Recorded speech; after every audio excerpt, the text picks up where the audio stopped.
स्वामित्व कहते किसे हैं, तो इसका सिंपल मीनिंग होता है किसी चीज पर कब्जे का अधिकार।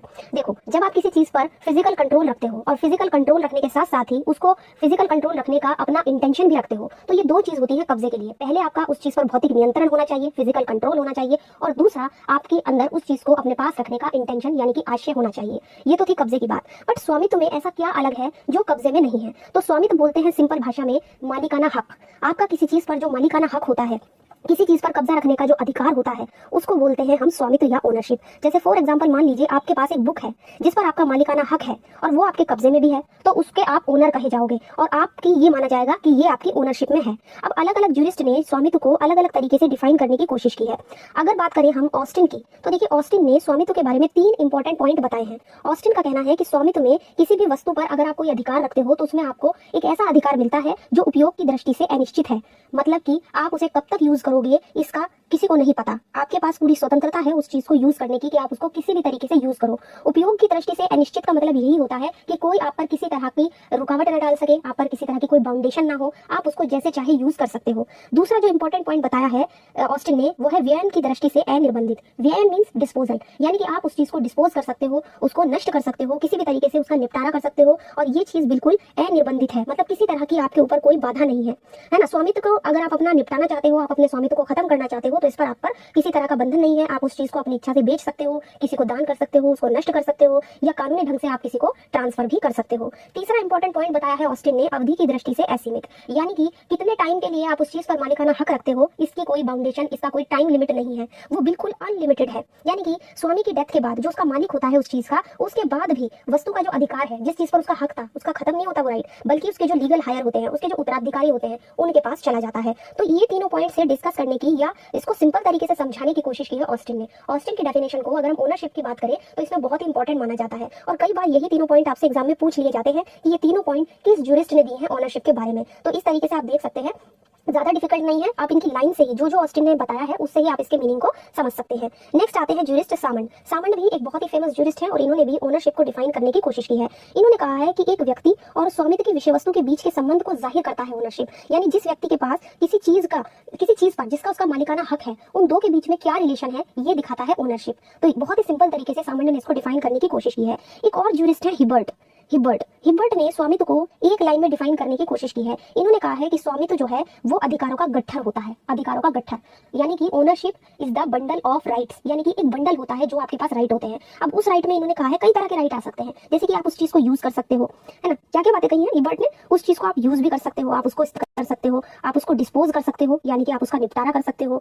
आप उसको नष्ट कर सकते हो, यानी कि उसको किसी भी तरीके से आप खत्म कर सकते हो, और चौथा है जो दूसरे व्यक्ति हैं आप उनको उससे बाहर भी कर सकते हो कि वो आपके इस अधिकार में रुकावट ना डाले। तो ये सारी बातें कही हैं हिबर्ट ने। अलग अलग ज्यूरिस्ट ने अलग अलग तरीके से ओनरशिप को डिफाइन करने की कोशिश की है।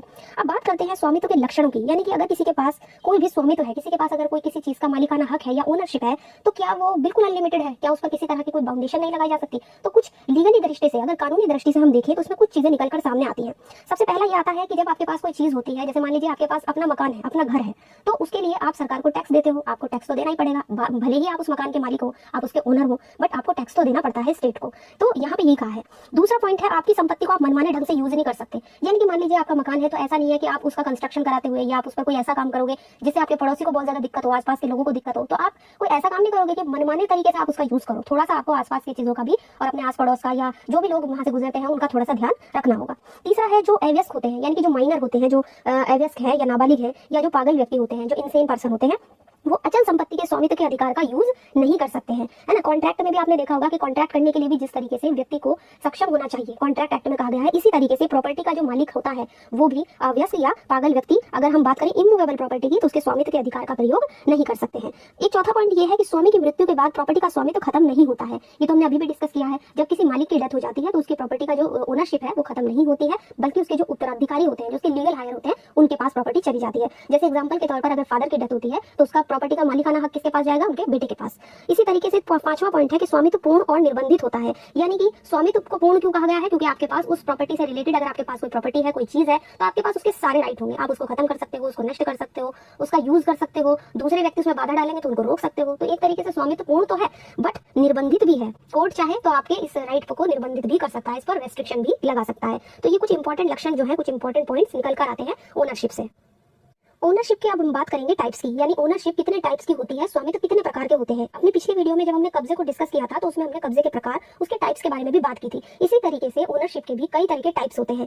सबसे पहले बात करेंगे मूर्त और अमूर्त स्वामित्व की, यानी कि ऐसे स्वामित्व की, एक ऐसी ओनरशिप की जो चीजों पर होता है। देखिए, मूर्त स्वामित्व की अगर हम बात करें तो जिन चीजों को आप देख सकते हो, छू सकते हो, अगर आप उन चीजों पर अपना ओनरशिप रखते हो, अपना स्वामित्व रखते हो, तो उसे कहेंगे हम मूर्त स्वामित्व। जैसे कि किसी मकान पर, घर पर, जमीन पर, या कोई भी स्कूटर है, बाइक है, पेन है, तो ये कुछ ऐसी चीजें हो गई जिनको आप देख भी सकते हो, छू भी सकते हो। और अमूर्त स्वामित्व का मतलब ऐसी चीजों पर आपकी ओनरशिप होगी जिसको आप नहीं देख सकते हो, ना ही आप छू सकते हो। जैसे कि आपके जो ट्रेडमार्क होते हैं, पेटेंट होता है, कॉपीराइट होता है, या कोई भी ऐसा राइट या कोई भी ऐसी चीज जिसको आप देख नहीं सकते या छू नहीं सकते। इसके बाद आता है एकल और सह स्वामित्व। एकल स्वामित्व का मतलब होता है जब आपका अकेले का कब्जा होता है किसी चीज पर, आप किसी चीज के अकेले मालिक होते हैं। जैसे एक मकान है, उस मकान के अगर आप अकेले मालिक हो तो उसको कहेंगे एकल स्वामित्व। और अगर मान लीजिए उसी प्रॉपर्टी के एक या एक से ज्यादा मालिक होंगे, उन एक से ज्यादा का मालिकाना हक होगा, तो उसको कहेंगे सह स्वामित्व, यानी कि को ओनरशिप। तो एक व्यक्ति का स्वामित्व एकल और एक से ज्यादा का सह स्वामित्व। इसके बाद आता है पूर्ण और सीमित स्वामित्व। पूर्ण स्वामित्व का मतलब होता है जहां किसी चीज पर, मान लीजिए कोई प्रॉपर्टी है, उस प्रॉपर्टी पर आपको सारे राइट मिले हुए हैं, आप उस पर कब्जा भी रख सकते हो, उसका यूज भी कर सकते हो, उसको डिस्पोज भी कर सकते हो, तो ये होगा आपका पूर्ण स्वामित्व। आपके पास किसी तरह का कोई रेस्ट्रिक्शन नहीं है। लेकिन अगर मान लीजिए कोई ओनरशिप आपको इसलिए दी गई है और उसके साथ ही आप पर कोई शर्त लगा दी जाए, जैसे मान लीजिए ए नाम का एक व्यक्ति है, उसने बी नाम के व्यक्ति को एक मकान दे दिया, ठीक, उसका मालिकाना हक हो गया बी का, बट ए ने साथ में ये शर्त लगा दी कि भैया मकान में सिर्फ तुम ही रहोगे, इस मकान में किसी और को मत रखना। तो ये हो गया, मतलब बी तो चाहे रह लेगा उस मकान में, लेकिन उसे किसी और को नहीं रखना है उस मकान में। तो ए ने जो ये शर्त लगाई है और बी को जो ये ओनरशिप मिली है, इसको आप पूर्ण स्वामित्व नहीं कहोगे, एब्सोल्यूट ओनरशिप नहीं कहोगे, बल्कि ये हो गया आपका लिमिटेड ओनरशिप, सीमित, क्योंकि उसने एक शर्त लगा दी इस चीज पर। अगला ओनरशिप है निहित और समाश्रित स्वामित्व। ये भी आता है और सभी टाइप्स हमें पढ़ने चाहिए। देखो, निहित स्वामित्व में जो स्वामित्व प्राप्त करने की सारी शर्तें होती हैं वो पूरी हो चुकी हैं, किसी तरह का कोई काम पूरा नहीं, मतलब बाकी नहीं रह गया है, सारी की सारी जरूरतें जब पूरी हो जाती है तो वो होता है आपका निहित स्वामित्व। लेकिन मान लीजिए अगर आपको किसी चीज पर ओनरशिप मिलना है, लेकिन ओनरशिप मिलने के लिए अभी भी कुछ शर्तें बाकी हैं, अभी कुछ चीजें रह गई हैं जिससे आपको ओनरशिप मिलेगा, है ना, और भविष्य में वो आपको मिलेंगी, मतलब अभी कुछ सारी शर्तें पूरी नहीं हुई है, तो उसको बोलते हैं समाश्रित स्वामित्व। या फिर वो किसी ऐसी घटना पे बेस होती है कि भैया जब ये घटना घटेगी तब तुम्हें ये चीज मिलेगी। जैसे मान लीजिए ए जो है वो को अपनी प्रॉपर्टी देता है, बट कहता है कि तुम्हें पहले मेरी बेटी से शादी करनी पड़ेगी तब तुम्हें ये प्रॉपर्टी मिलेगी। तो एक तरीके से यहाँ पर समाश्रित स्वामित्व, अभी कुछ शर्तें हैं, तो जब कुछ शर्तें बाकी रह जाती हैं तो समाश्रित स्वामित्व, और जब सारी आवश्यकताएं पूरी हो जाती है ओनरशिप के लिए तो वो होता है निहित स्वामित्व। इसके बाद आता है न्यास और हितप्रद स्वामित्व। न्यास स्वामित्व, इसका मतलब है कि जब किसी व्यक्ति के पास कोई ओनरशिप, न्यास तो आप जानते हो ट्रस्ट को कहते हैं, हम किसी के फायदे के लिए किसी व्यक्ति के पास कोई चीज रख देते हैं कि ये ट्रस्ट है, तो वो व्यक्ति जो उस प्रॉपर्टी को लेता है किसी दूसरे के लिए और ट्रस्टी के रूप में उसके पास वो चीज आती है, तो उसको बोलते हैं ट्रस्ट ओनरशिप, यानी कि न्यास स्वामित्व, है ना। ये कुछ टाइम के लिए आती है, कुछ समय के लिए आती है, या किसी खास उद्देश्य के लिए हम किसी को कोई किसी चीज की ओनरशिप देते हैं, तो न्यास स्वामित्व। अच्छा, जिसके फायदे के लिए वो चीज दी जाती है तो उसको बोलते हैं उसका हित अधिकारी, और उस स्वामित्व को बोलोगे हितप्रद स्वामित्व, यानी कि जिसने उस प्रॉपर्टी को लिया दूसरे के फायदे के लिए तो वो हो गया आपका ट्रस्टी, और वो ओनरशिप को कहोगे न्यास स्वामित्व, और जिसके फायदे के लिए उसको दिया जाता है वो होता है हितप्रद स्वामित्व। इसके बाद आता है लीगल और सामयिक स्वामित्व। इसको बोलते हैं विधिक, इसको बोलते हैं सामयिक, इसको हम इंग्लिश में इक्विटियल ओनरशिप भी कहते हैं। लेकिन इंडिया में इसका कोई यूज नहीं है, पता है क्यों? क्योंकि ये इंग्लैंड में फेमस था, है ना। अब देखिए इन दोनों के बीच के अंतर को हम कैसे समझेंगे। देखिए, इंग्लैंड में पहले दो तरह की कोर्ट्स होती थी, एक होती थी आपकी कॉमन कोर्ट जो कॉमन लॉ से चलती थी, और दूसरी होती थी आपके इक्विटी के कोर्ट। तो जिन ओनरशिप को कॉमन लॉ ने मान्यता दी वो तो हो गया आपका लीगल ओनरशिप, और जिस ओनरशिप को इक्विटी के कोर्ट ने मान्यता दी, साम्य के न्यायालय ने मान्यता दी, उसको कहा गया आपका सामयिक स्वामित्व, ठीक है ना। तो सामयिक स्वामित्व इक्विटी के कोर्ट द्वारा मान्यता प्राप्त थे, और विधिक स्वामित्व हो गया आपका कॉमन कोर्ट के द्वारा। ये इंग्लैंड में फेमस था, बट इंडिया में इसका यूज नहीं है। अब इतना कुछ पढ़ने के बाद हम आते हैं कि इंडिया में स्वामित्व की क्या पोजीशन है, इंडिया में स्वामित्व के बारे में क्या कहीं पर कोई प्रोविजन दिया गया है। तो देखिए, दूसरे देशों की तरह ही इंडिया में भी, अगर हम इंडियन लॉ की बात करें तो यहाँ पर भी ओनरशिप के राइट्स मान्यता दी गई है। इंडिया में कोई भी व्यक्ति है वो किसी भी वस्तु पर अपना पूरा स्वामित्व नहीं रखता है, क्योंकि ओनरशिप का जो राइट है ना, वो हमारे कानूनी, जो हमारे लीगल रूल्स हैं, जो हमारे जो प्रिंसिपल्स हैं, जो कानून है, विनियम है, उनसे निर्बंधित किया गया है। जो लैंड है, जैसे कि जमीन है, तो जमीन के बारे में कौन कौन से कानून बना दिए गए हैं? आपके परिसीमा संबंधी कानून बनाए गए हैं, लिमिटेशन एक्ट बनाया गया है, और आपका किराया नियंत्रण अधिनियम बनाया गया है ना, और भी बहुत सारे कंपनी लॉ है, बहुत सारे लॉ ऐसे उदाहरण हैं यहाँ पर जो आपको मिलते हैं इंडिया में। तो इंडिया में भी अलग अलग तरीके की पोजीशन है, अलग अलग लॉ से पोजीशन है। अब इसके बाद बात करेंगे कब्जा और स्वामित्व में क्या संबंध है। ये एक बहुत ही इंपॉर्टेंट पॉइंट है कि कब्जा और स्वामित्व में आखिर संबंध क्या है, क्योंकि कभी कभी एग्जाम में ये भी पॉइंट आपसे पूछ लिया जाता है। तो अगर हम बात करें कि कब्जे और स्वामित्व में क्या रिलेशन है, तो अलग अलग ज्यूरिस्ट के हिसाब से सामान्य कहते हैं कि भैया दोनों की विषय वस्तु एक ही है। जिस पर कोई व्यक्ति ओनरशिप लेता है उस पर वो कब्जा भी रख सकता है। कुछ ऐसे भी राइट होते हैं जिन पर व्यक्ति का कब्जा होता है लेकिन स्वामित्व नहीं होता, ठीक है ना।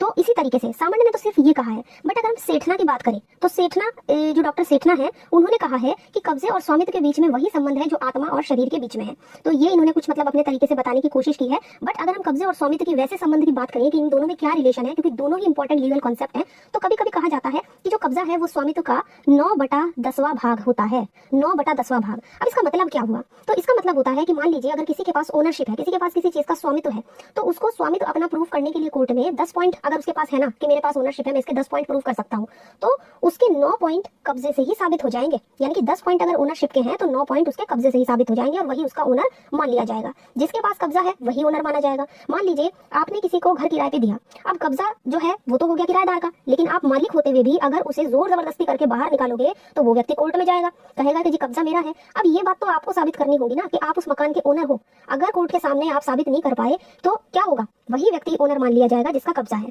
तो अगर हम सारी की सारी लीगल थ्योरी को देखें तो कब्जा और स्वामित्व दोनों में बहुत ही बड़ा रिलेशन है, बहुत ही बड़ा संबंध है। दोनों ही इंपॉर्टेंट कॉन्सेप्ट हैं। कब्जे को समझने के साथ साथ ओनरशिप को भी समझना जरूरी है। अच्छा, अगर हम बात करें दोनों के बीच अंतर की, चलो सब कुछ हमने डिस्कस कर लिया, 9/10वां भाग कभी कभी एग्जाम में आता है, इसलिए मैंने सोचा ये पॉइंट भी डिस्कस कर दूं दोनों के संबंधों को लेकर।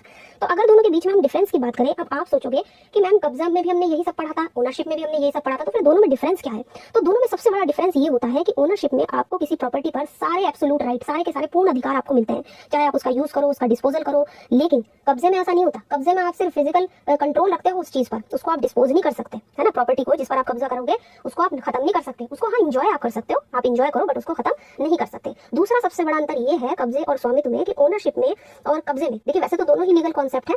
ओनरशिप में आपका कब्जा शामिल होता है बट कब्जे में ओनरशिप शामिल नहीं होती है, क्योंकि जिस व्यक्ति के पास ओनरशिप होती है उसके पास कब्जा पहले से ही होता है। आप ये तो कहोगे ना कि जिसके पास पहले से ही कोई अगर किसी चीज का मालिक है, किसी के पास मालिकाना हक है, तो उसके पास डेफिनेटली उसका कब्जा भी होगा, तभी तो वो उसका मालिक है।